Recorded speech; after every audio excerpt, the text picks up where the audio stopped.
Halo Bapak Ibu, berikut saya akan menyimpulkan dan berefleksi dari koneksi setiap materi yang sudah saya pelajari melalui modul 1.1. Namun, sebelum itu izinkan saya memperkenalkan diri. Nama saya Anneke Lambek, saya adalah CGP Angkatan 10 dari Provinsi Sulawesi Utara. Saya berasal dari instansi SMP Lentera Harapan Tomohon. Salam dan bahagia, Ibu dan Bapak Guru hebat.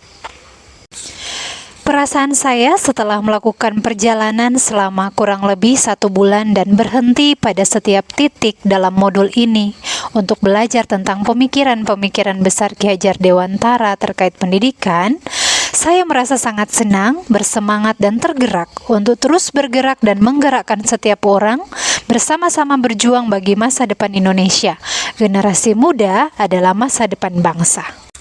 Cita-cita Ki Hajar Dewantara yang begitu besar tidak hanya dapat dicapai oleh satu orang saja, namun perlu dilakukan bersama-sama oleh semua orang untuk menuntun setiap anak agar dapat mencapai keselamatan dan kebahagiaan, sehingga dapat menjadi manusia seutuhnya dan sebagai anggota masyarakat.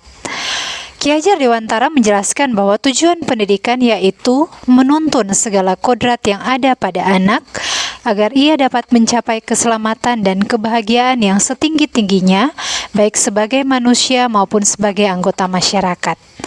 Pendidikan dan pengajaran adalah berbeda, namun pengajaran adalah bagian dari pendidikan. Pengajaran adalah proses pendidikan dalam memberi ilmu untuk kecakapan hidup anak secara lahir dan batin.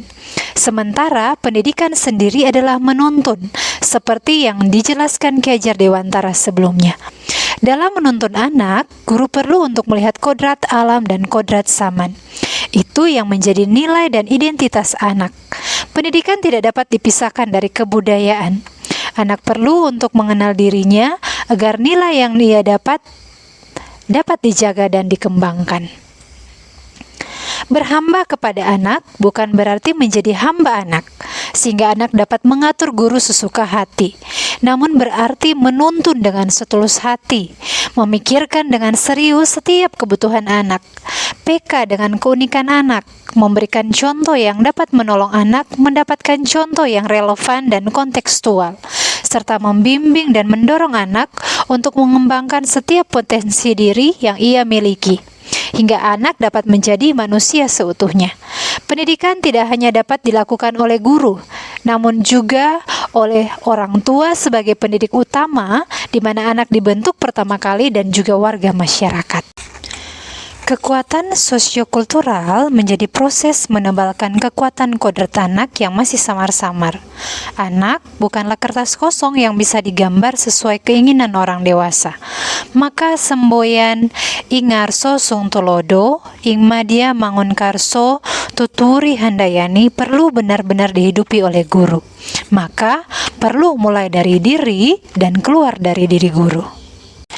Yang saya percaya sebelum mempelajari modul 1.1 ini, saya percaya murid adalah pribadi yang unik dan memiliki kebutuhannya sendiri.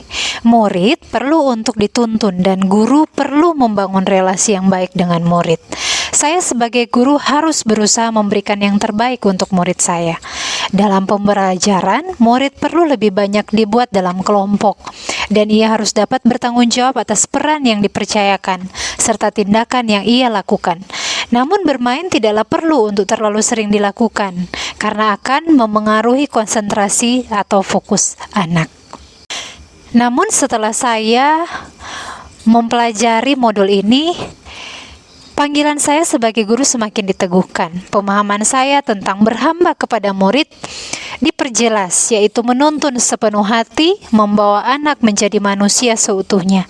Saya pun menyadari perlu lebih memaksimalkan permainan dalam pembelajaran agar menyenangkan. Yang ingin saya terapkan di dalam kelas yang mencerminkan pemikiran Ki Hajar Dewantara adalah saya akan menggunakan permainan pada setiap pembelajaran sesuai dengan kodrat anak. Tidak banyak, namun Setiap pertemuan ada permainan dan memaksimalkan kerja kelompok. Juga kegiatan kebersamaan seperti melakukan aksi nyata dari sebuah proyek. Antara lain P5, MSL, interdisiplin, ekstrakurikuler atau intrakurikuler, di mana anak belajar berelasi, bertanggung jawab, gotong royong, peduli, PK dengan sesama, dan saling tolong-menolong yang mencerminkan pemikiran Ki Hajar Dewantara. Demikianlah kesimpulan dan refleksi saya. Mari bersama-sama terus tergerak, bergerak, dan menggerakkan. Salam guru penggerak.